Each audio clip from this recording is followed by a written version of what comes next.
Look, I understand it's really hard to believe, but in March 2025, RV prices are going up. And in this episode, I'm going to give you a full detail of why it's happening, whether there are tariffs or whether there are no tariffs. Welcome to HB RV Lifestyle, the podcast. I am the host, the Honey Badger, here to give it to you straight and transparent about the RV business, as well as other things. Now, I apologize about the sound quality. I don't have my microphone today, so I apologize up front. And look, I'm not going to bash anybody here. This is not a fight against anybody or anything of that nature. What this is actual, real, factual information that is going to benefit you, the consumer. And I also want to throw out there, this is not to be a pushy salesperson to get you to go buy an RV tomorrow. No, it has nothing to do with that. But it's an education for you. Because let's say, for example, you're not physically or financially or spiritually or whatever the case may be ready to jump into the RV lifestyle till 2026 or December of 2025, whatever your timeline is, at least you're educated in what is going to occur during that timeline. So there's not shock and awe, right? Like, wait a minute, I was told the RV industry is going to go down in price and crash. That is not the case. Now, I did a quicker video on this on my main channel. I'll link it in the description box below if you don't want to go through this long explanation of this. But that short version, let me warn you, got a lot of backlash because I left a lot of details out because of time constraints, okay? So let me start with this. First off, let's get the tariffs out of the way. The 25% tariff on Mexico and Canada will affect RV pricing probably 90 days from now. What I'm talking about, this is February 2025. What I'm referring to is what's going to happen in 1 month, okay? And what's happening in 1 month is you're going to see dealerships raise their profit margins between 3 and 7%, depending on what dealership, what location, what their overhead is. So let me explain this in complete detail. Number one, very simple. Dealerships have been taking massive losses on inventory because they were buried in inventory. Now, if a dealership is still buried in inventory, they're going to be out of business pretty soon. And I'm going to go into detail about that a little bit later on in this episode. They're going to go out of business. Okay, so let's set them aside. Lazy Days RV, they're almost out of business. So they're probably got the most inventory of anybody when it comes to per capita acre, per capita square foot. They had absolutely been buried in inventory, okay? But dealerships, like the one I've been helping out for the last month and a half, is low on inventory, okay? There's a lot of dealerships that are in a fabulous position right now, inventory-wise. Why? Because they didn't wait around to take the losses. They took a lot of them over the last 18 months. 18 months ago, I had been telling you guys, go buy now. I've been saying it for 18 months. Not 1 month, not 2 months, for 18 months. Because I saw it coming. They were taking deals that were 15, 20% back of invoice, and the manufacturers were barely pitching in, okay? Let me give you an example. Just over this last weekend at the Northern California show, La Mesa RV took a $42,000 loss on a motorhome. Only $15,000 of that loss was covered by the manufacturer. Imagine that. $42,000 loss on a single motorhome transaction. How long can a dealership stay in business if they keep taking that kind of loss? Think about it. So for almost a year and a half, a little over a year and a half, in some cases for over 2 years, dealerships have been taking it up the rear end. And a lot of you have sat back and go, oh my God, prices are gonna crash. I'm gonna buy this $55,000 fifth wheel for 10 grand, 10 grand, brand new, because it's gonna crash so hard. No, prices are going the other way, because now a lot of dealerships, not every dealership, let's make that clear, not every dealership, but a lot of them, I would say over half, have their inventory right. And now it's time to make a profit again. Look, businesses have to make money. They can't make $100 on an RV sale. They can't make $500 on an RV sale. They have to make, depending on their overhead, between 9% and 15% profit margin, which means, let's just make a round number of 10%. That means if they paid $50,000 for a unit, they have to make a minimum of $5,000 to stay in business. Okay? That's the math. So, watch this. That profit margin has been between 1 and 3.5% after expenses, 1.5% to 3% over the last 2 years, if they were lucky. You've been seeing a lot of dealerships go out of business. You've been seeing a lot of dealerships sell to bigger corporations. Reason why? The profit margin isn't there for them to keep their doors open. Following me? Okay, so even the biggest dealership in the entire industry is going to raise their profit margin starting in March. Now, a lot of guys will go, oh, no, they're not. You're so full of crap. Okay, so name me a business that is not supported by the federal government, that hasn't been bailed out by the federal government. Name me an industry where a company lost money 3 years straight and stayed in business. It's easy to float for 2 years. You can get banks to pitch in, you get manufacturers to pitch in. But if the banks, watch this, because this is the second thing.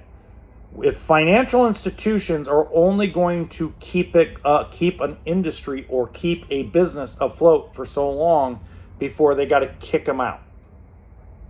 Okay? There's only so many dollars and cents that can be thrown out by the manufacturers to the dealers. This includes cars. This includes boats. This includes power sports. There's only so much money to go around. Okay, now could they have done something 2 years ago when I said they should have started doing something? Absolutely. But at this point in our life, right now, you're going to see a price increase from the manufacturer, which we're going to get to in a minute, and the dealership. Okay? Now, the third thing we really need to cover in this is the manufacturers, like some of the Thor manufacturers, like Heartland, Winnebago has announced it, Brinkley has announced it. You're going to see a price increase from the manufacturers of 3 to 3.5%. Then also, by the way, the dealers have to make their profit margin again. So those days of getting 5 coaches for 5, 10, 15, 20, 30, 40 grand back of invoice, they're done. You got, let's see, today's the 4th. You got 24 days left before everybody else catches on. Okay?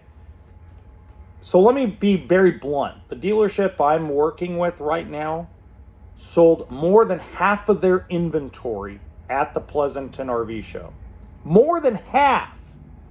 We are going to be searching for inventory. Are we going to take losses on brand new inventory to sell it? No, we're going to make a profit. Do you think that Blue Compass, who just had probably their record, a great record in Tampa Bay?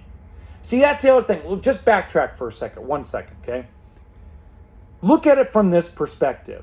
The Tampa Bay RV show just set a record for sales. Not one dealership did it. Every single dealership, all the total units sold was a record in Tampa Bay. Largest RV show in the entire country before the Hershey, Pennsylvania show. They just broke a record in several other shows for amount of units sold. So for those of you, oh, nothing's moving. Even Josh the RV nerd says nothing's moving. Well, first of all, Josh the RV nerd never said that. Josh the RV nerd never said that prices were not going up. Josh the RV nerd never has ever in his life said that the industry is going to crash. What you need, for those of you that think that he has said that, he has never said that. In fact, message to you, watch his whole video before you mouth off. I'm going to put it to you like that. Before you mouth off, and I know I give a lot of corporate RV dealership YouTubers like him a lot of shit. I understand I do. But there is not one time where any of the corporate RV dealership YouTubers ever said that prices were never going to go up. They never said that the industry was going to crash. They never even hinted at it.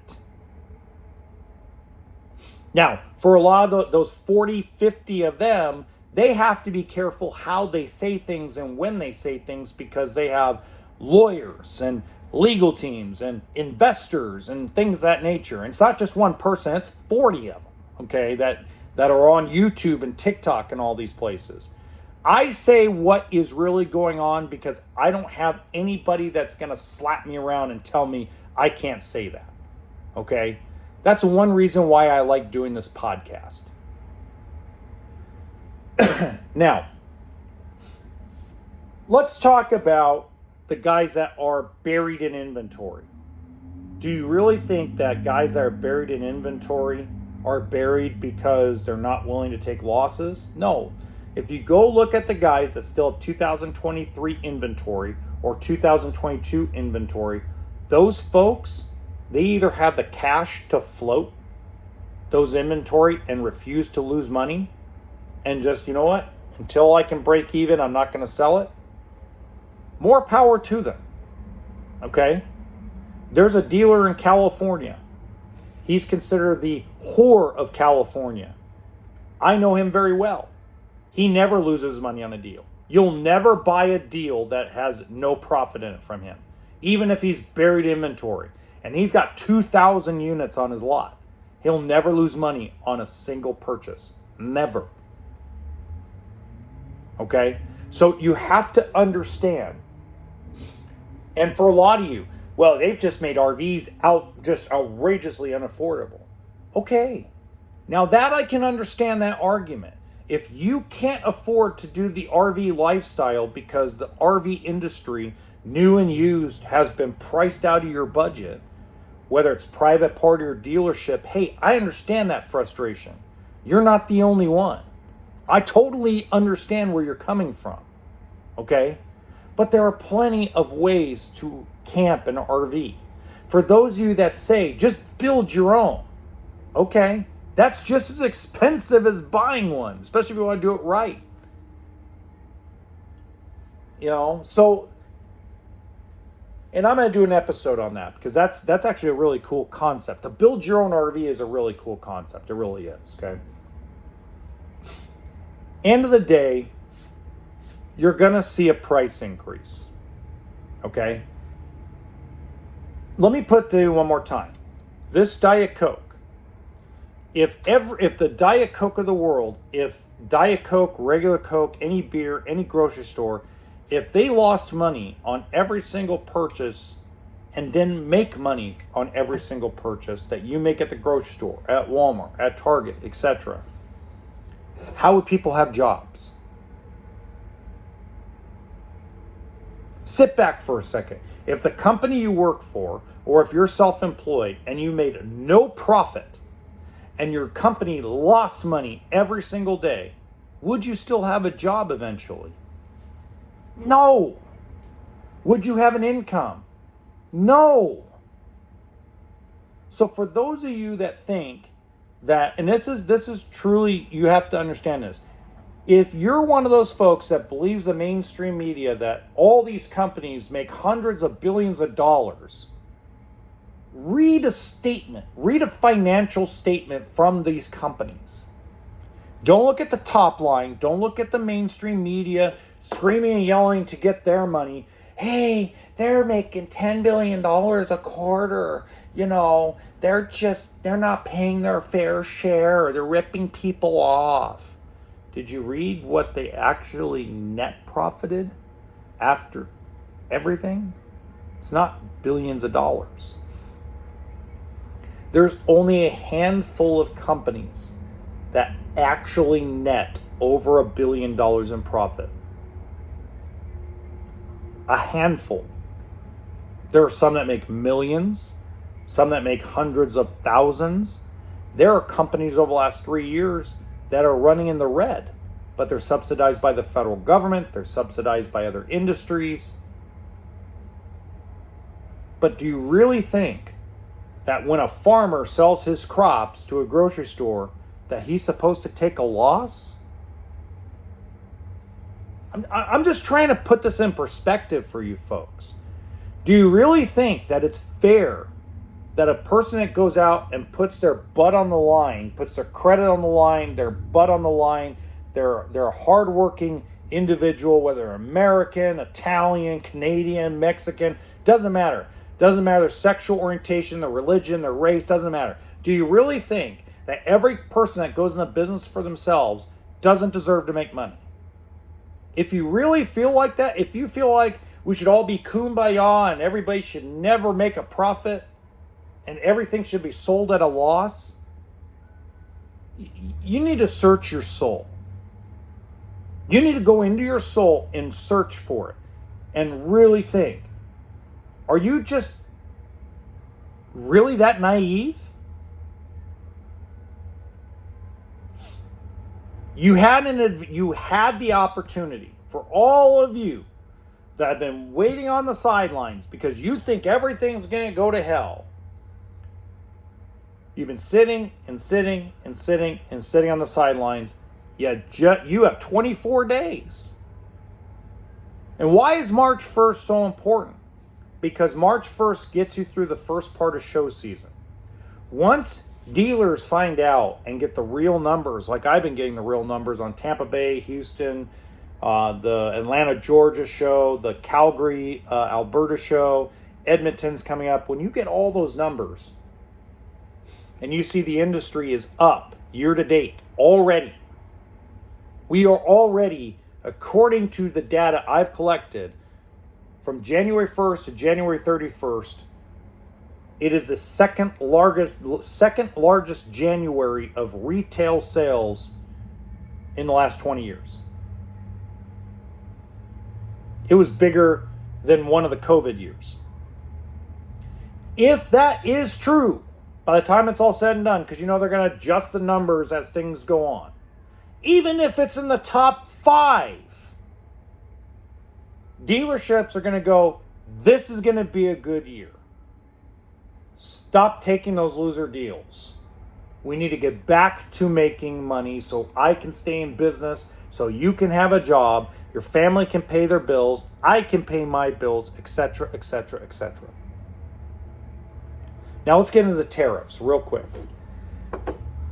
The tariffs are going to take a while to actually hit and hammer home on dealer cost.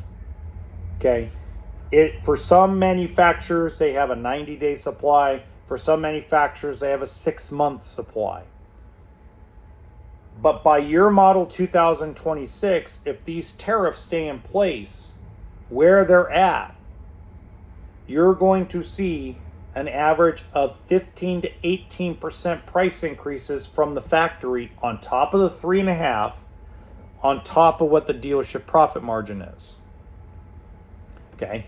Now, the chances of that actually happening and following through, I think, are slim to none.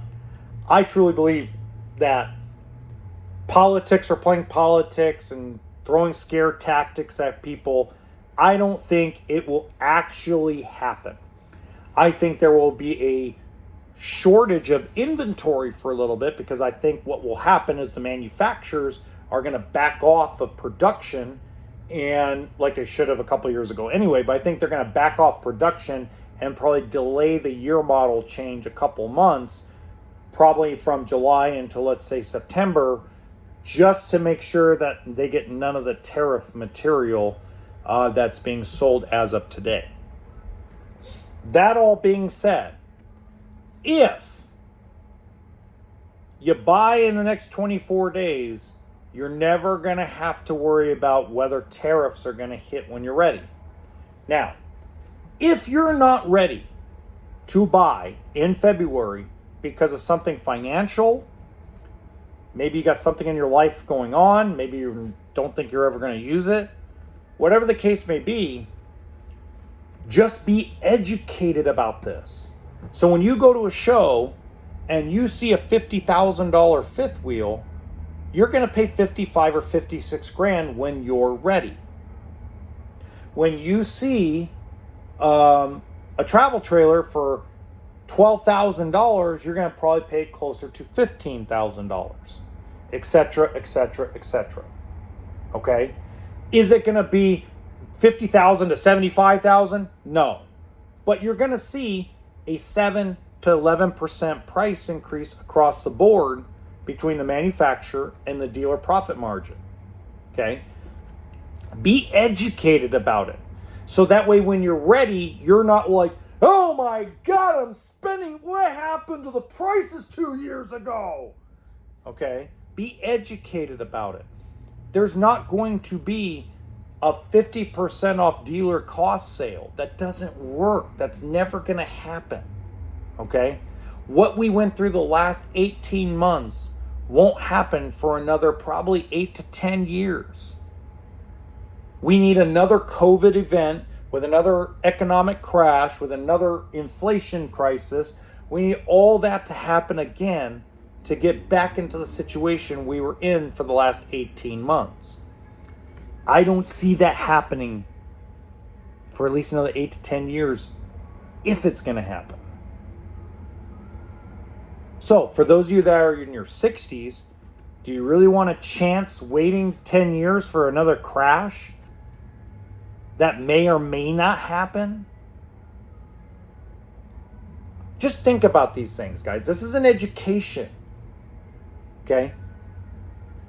It's just like interest rates. I have been saying for 18 months, interest rates are not going to go down.